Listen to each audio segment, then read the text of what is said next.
Hey, it's really great to be here with you, and I'm really looking forward to talking with you for the next 29 minutes. Your tech people are on this, and it's a pleasure to follow on Casey. We have some intersecting things to talk about. So here's what I'm going to try to do for the next few minutes. If this connects to that, and what I see here happens up there. Ready?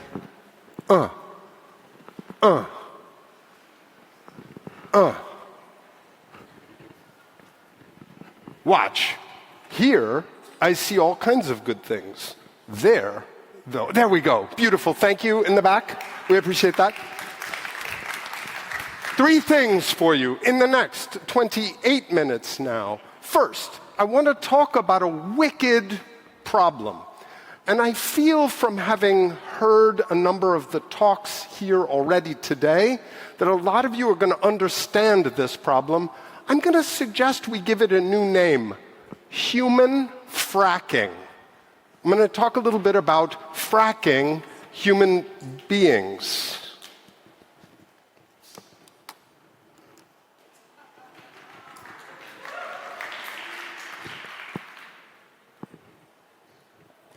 Team, I see things here, but they aren't there.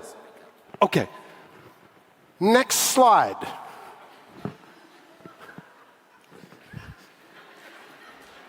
Next slide.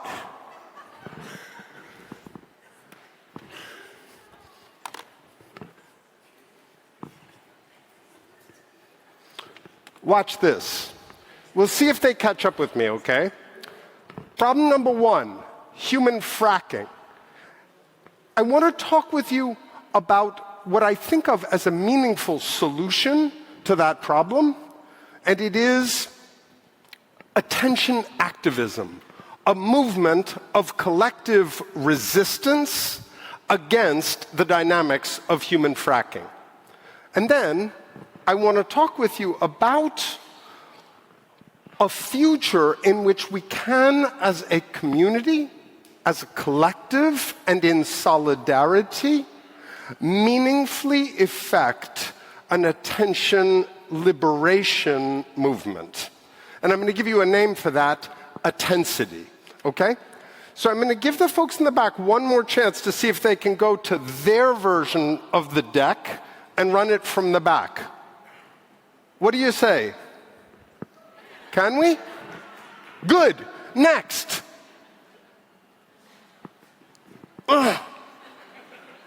Yes. Next. See, that's what I said I was going to do. One more time. Yes. And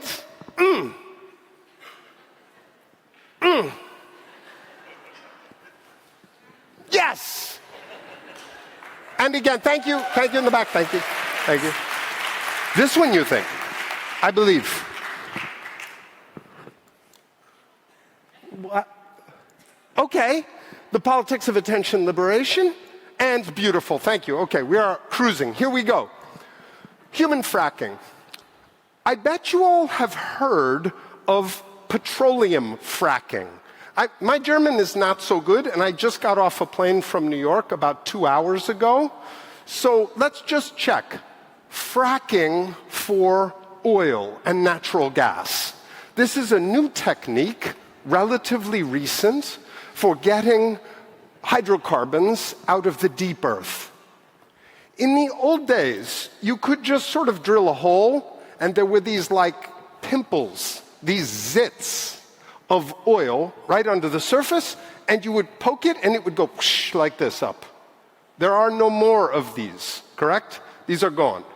Now, if you want to get hydrocarbons out of the earth, you use a new strategy.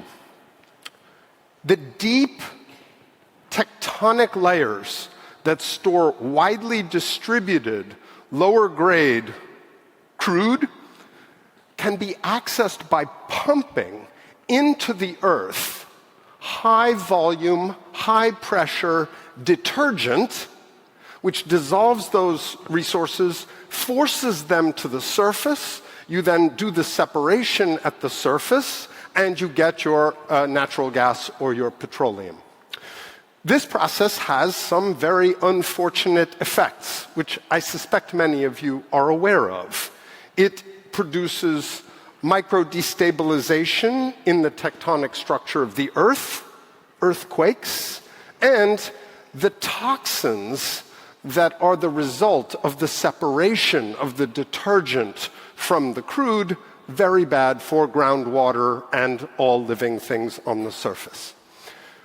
I want you to think of that process as a perfect analogy to what is being done to us all every day, our children and our parents and our grandparents, as this unprecedentedly intricate, technologically sophisticated, and heavily capitalized, globe-spanning industry commodifies our attention by means of a process that is the exact homology, structurally the same as petroleum fracking. What is happening is that high pressure, high volume detergent is being pumped into your face to force to the surface a little spume, a little foam of monetizable attention, which is continually auctioned to the highest bidder, as many of you understand.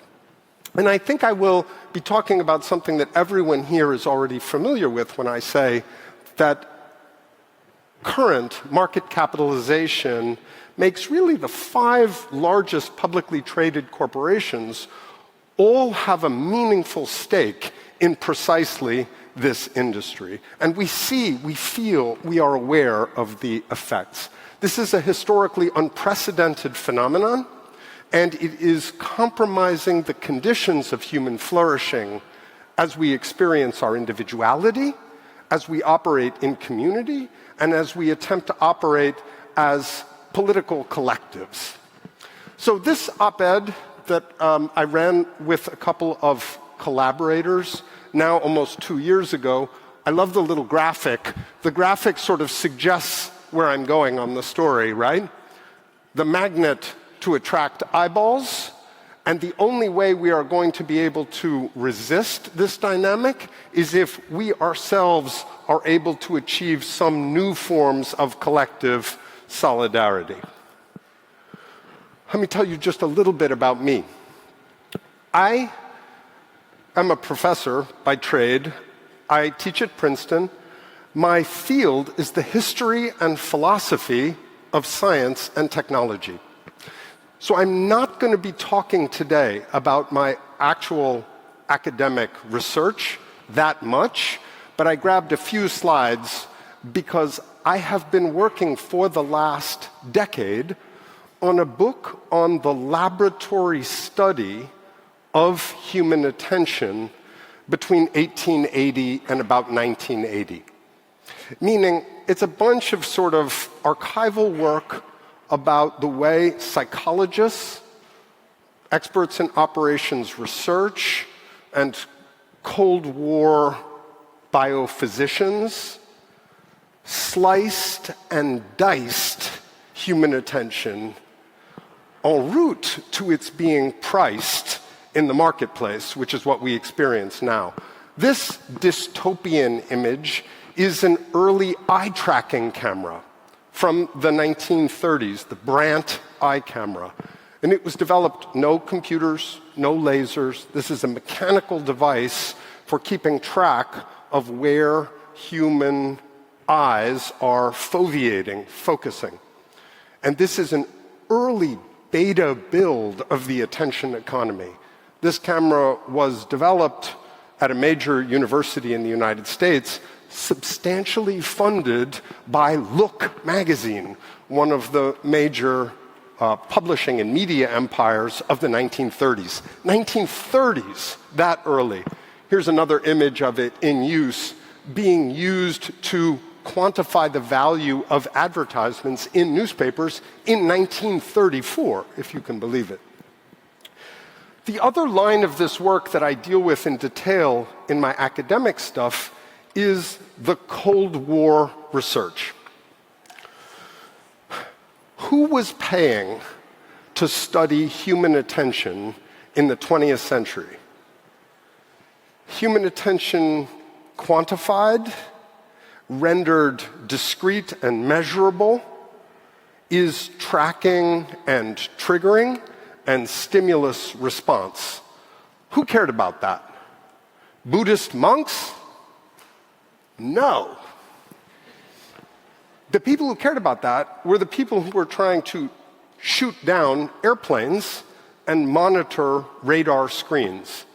The vast majority of scientific research conducted on human attention in the 20th century was conducted in the context of military operations. This is actually an image of early pilot training systems in the United States. This person is playing like a very early video game. He is manually manipulating a joystick to keep a cursor in a moving window, and he is doing that as an attentional focus task durationally across hours as he is deoxygenated. Right? So he's rebreathing so that he is increasingly physically compromised, and you want, as a pilot, a person who can do that with extreme focus even as they reach the limits of consciousness. This darker history of the instrumentalization of attention is very important for us to keep in mind as we think now about how we think about our attention. So I teach on this stuff at Princeton. This is the course that I was just finishing this past semester. Part of what I try to show, both in my writing and in the course, is that we have ended up with an incredibly thin and, we might say, monocultural understanding of attention. The thing we worry about when we worry about our attention span is this always already tracking and triggering, measurable, quantified, stimulus response form of attention. Is that real? Sure. There are a bunch of very talented neuroscientists and experimental psychologists who can show you the operation of those forms of attention. Is it the fullness of your humanity in your attentional capabilities? No. And that story of how a diverse jungle, a wild prairie of different forms of attention, of care and engagement, of appetite, of interest, how all of that got scorched, leaving us with this thin and instrumentalized sense of attention is an important story for us to recover, because we know something's going on with this intensive human fracking project, but we need to be careful we don't fight to hang on to that thin form of attention that is what our screen time apps will protect. You see what I mean? That is, if we are trying to defend a little more, a few extra minutes every day of that tracking and triggering form of attention, we are not going to preserve our non-inhuman being, which I think should be our plan. Now, picking up on the last talk, we have to remember that the algorithms that are the drivers of this human fracking project are extremely powerful.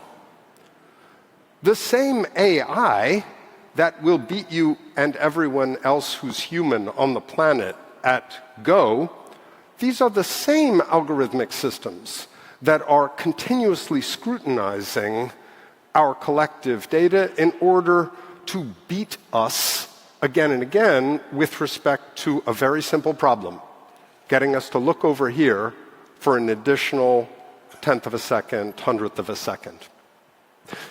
Another way to put it is, humans have been very good at turning other humans into money for a very long time.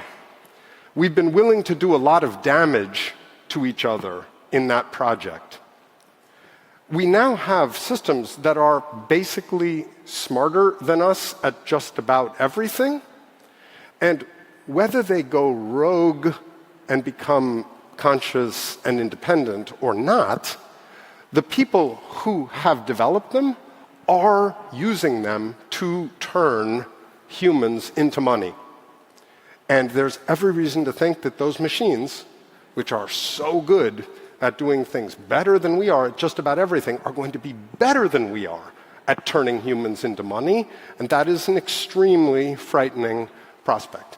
And I believe we already begin to see the effects of this. These systems are working, and we are being harmed. So, what can be done?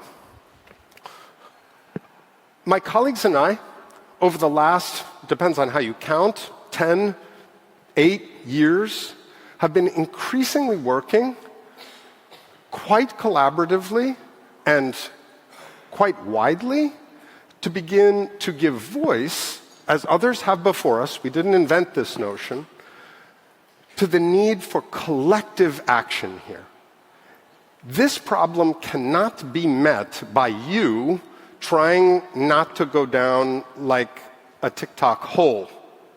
That sense that the problem is a problem of self-management is just another iteration of the same conundrum of neoliberal severing of each from every. Only, thank you. But it gives me goosebumps, team. We're going to have to actually do it, though, and it is not going to be easy, right? This is the challenge. So I want to give you a couple of little glimmers of hope, even as I acknowledge that the threat of our being sufficiently compromised in what we can do in here and in relation to others, that threat is clear, present, and harrowing. So this organization, nonprofit coalition, the Friends of Attention, came out of the 2018 Sao Paulo Biennial.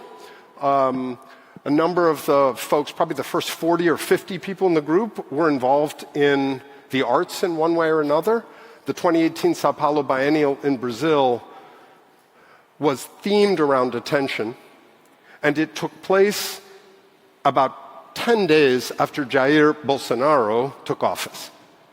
And there was such anger in Sao Paulo, such a sense that the democratic process of their election had been suborned, had been compromised, had been traduced by a kind of Cambridge Analytica-style, data-intensive segmentation of the population using social media.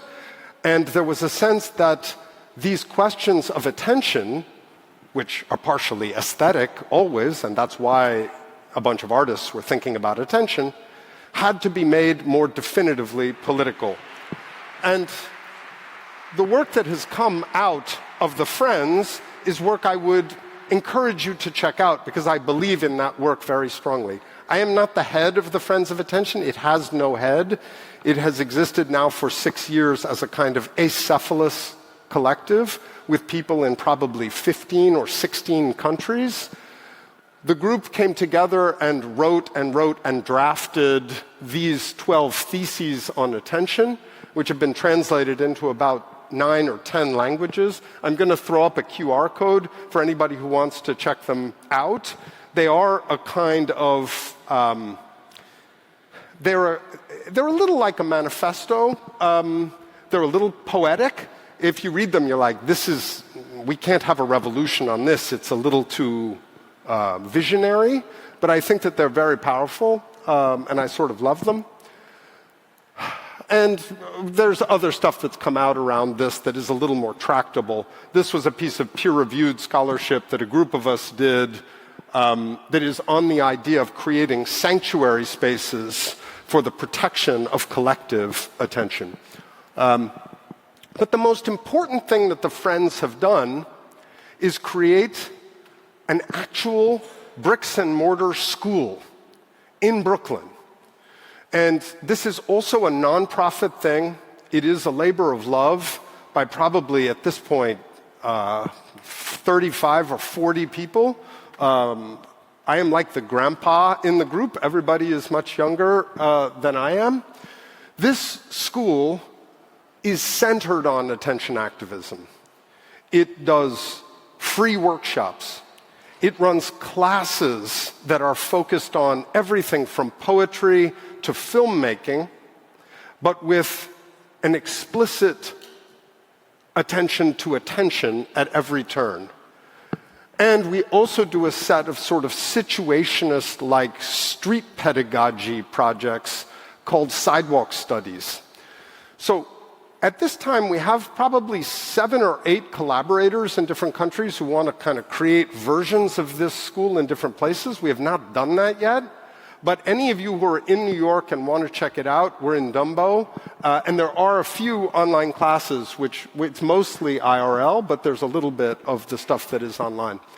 I want to tell you what the principles of attention activism, according to the folks at the school, are. Attention activism has 3 pillars: education, meaning the teaching and learning around attention and attention capture, consciousness raising through pedagogy. We sometimes say study instead of education, which is a little more collaborative. Some of that language of Fred Moten, who may be known to some of you. Study is important to us. Organizing, meaning coalition building across relevant communities who see the need to push back against the theft and suborning of human attention. And there we are increasingly asking people to realize that anytime you are doing anything where the frackers can't get you, that's a form of attention activism. We've done a series, this pair of young filmmakers did a beautiful series of micro-documentaries where they just went out after making a call for who's an attention activist, and a welder who describes how, when he puts his helmet down, all he can see is the puddle of hot metal. And that becomes the focus of everything. And there's no social media, no one can get at him because he's moving the puddle. A rock climber who rock climbs with friends. Like, I don't have my phone out when I'm rock climbing. Rock climbing is my form of attention activism. This sense of coalition building, extremely important to the movement. And then finally, sanctuary. The commitment, and we heard a little bit about this again in some of the other talks today, we have to actually make decisions together about how we are going to gather now. I teach. That's my job. We have to say at the beginning of every class, why are we here in this room together? I could be recorded in my lectures, and you could be watching this on 2x speed in the shower, or we could be doing this online, and none of us would have had to get out of bed. So why should we be here? And what commitments do we want to make as to the character of our shared attention, since that's the reason to gather? These forms of explicit, consensus-driven, they're almost like little constitutional conventions that we increasingly need to make whenever we assemble, because the frackers have us reflexively in our lizard brains, and they have us anytime those devices are close to us. And I want to be clear, I like the devices. I think that this is not an anti-tech talk. This is an anti-exploitation talk. This is about heedless, destructive, greedy exploitation of human beings. This is not a tech problem. This is a human problem. And as a historian, I want to remind you, new forms of technology make possible new forms of human exploitation. In the late 19th century, steam engines made possible the factory system. The factory system made possible brutalizing forms of reductive labor. But the problem was not the steam engine. The problem was greedy capitalists who were heedless of human needs. We are in another of those kinds of situations. A new technology has made possible new forms of human exploitation, and just like in the 19th century, new forms of collective solidarity and political action were necessary to foment the changes that reestablish some form of survivable equilibrium in relation to human greed. That's what's happening again now. That's what needs to happen. And that's going to take us to my last slide on this notion of attensity. And I'm going to make the tech people so happy by landing this in the next 3 minutes. That story about the late 19th century, a basic intellectual history and political philosophy story that is told and that is true about that moment, is that the stripping away of the moral economy of relations that characterized earlier phases of pre-industrial labor reduced human beings to a kind of homo economicus. All you could sell was your labor. You didn't have the bonds of responsibility that characterized, say, the feudal system. Not that there weren't problems with that, but to be reduced to being able only to sell a newly quantified form of labor power was something new. And that change in the conditions of production precipitated new forms of political life. I want to put to you that the moment we're in right now, these next 20 years, are going to see a revolutionary transformation at that scale. We are increasingly being reduced to homo attentus, the beings that can attend. That's how we make the money for others. That's how we're exploited. It's how increasingly our politics operates in a squalid society of the spectacle that goes well beyond anything Guy Debord could have imagined.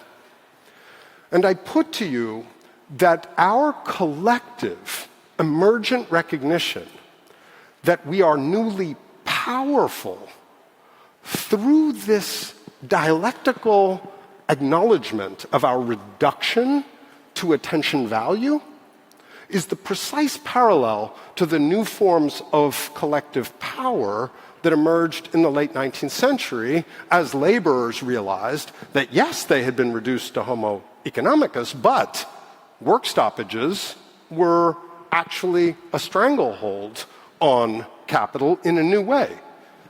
You have to remind, peasants couldn't, stop work because they were growing the food they ate. They starved.